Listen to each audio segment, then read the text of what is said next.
How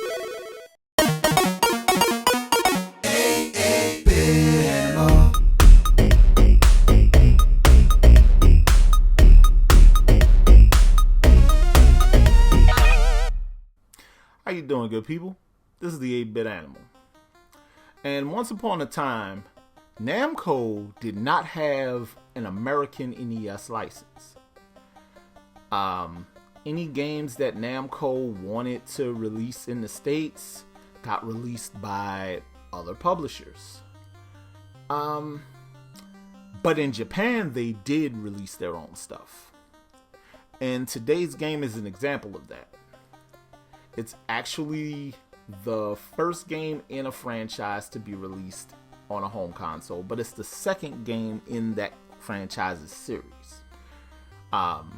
It never got a US release until I want to say it got released as part of a collection of Famicom releases from Namco.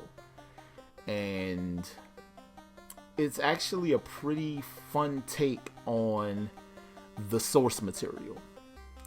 Today's game is Splatterhouse Wanpaku Graffiti. Now, in Wanpaku Graffiti, you play as Rick, the same protagonist from every other game in the Splatterhouse franchise, attempting to rescue his love, Jennifer.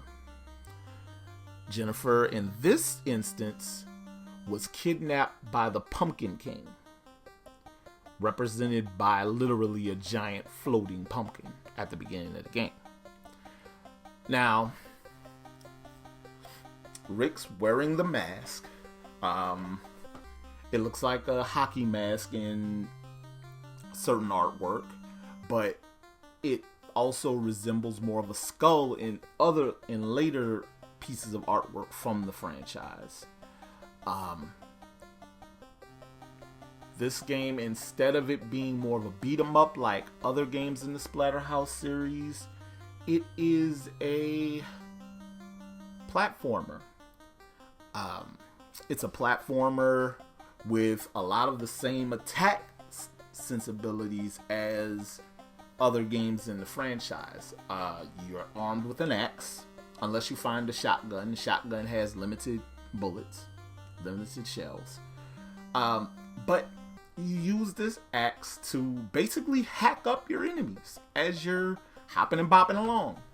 Also, the art style is a lot less aggressive than the arcade original. Rick and every other character in this game, along with the backgrounds, is more of a super deformed chibi style than the other games in the series. And yeah, it's a pretty fun little platformer, albeit with a heavier piece of backstory attached to it. Music isn't spectacular, but it's serviceable. There are some things like the little tone between levels that is ripped straight from the arcade original, and the ending to this game is nuts.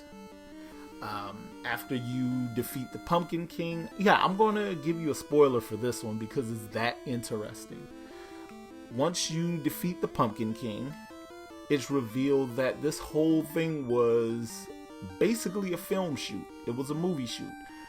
Rick takes off his mask after beating the Pumpkin King. The director thanks him for his service. He leaves the mask and walks away. If you collect these 2 crystal balls, however, you get the full ending, which basically reveals that it's not actually a movie shoot, but a situation where the crystal balls reveal that Rick and Jennifer are about to approach the West Mansion because they get caught outside during a storm. If anyone remembers this franchise, they will remember that the West Mansion is the setting for the original game and a lot of the game, actually all of the other games in the franchise. It's an awful place where awful things happen. You don't believe me? Look up the Xbox 360 and PlayStation 3 Splatterhouse reboot from, I want to say it was 2010. It's a nasty affair.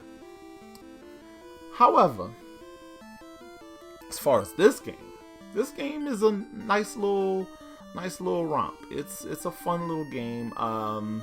It doesn't reinvent the wheel, but it's fun. It's serviceable. It does what it needs to do.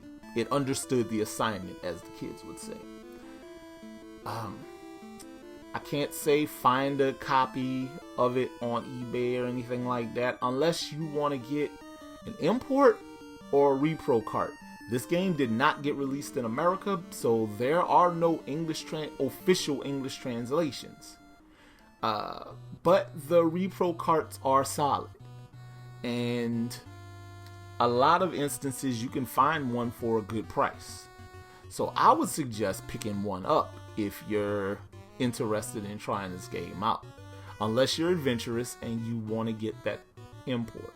Now the import might be a little pricey, but all in all, Splatterhouse Wanpaku Graffiti is a fun game. Like I said, it doesn't reinvent the wheel, but it is a great little action platformer that does what it needs to do. This has been the 8-Bit Animal. I'll catch you beautiful people tomorrow.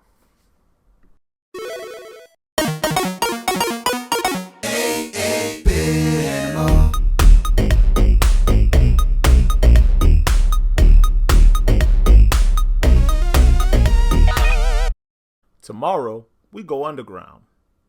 Not like Super Mario. Well, I guess close enough.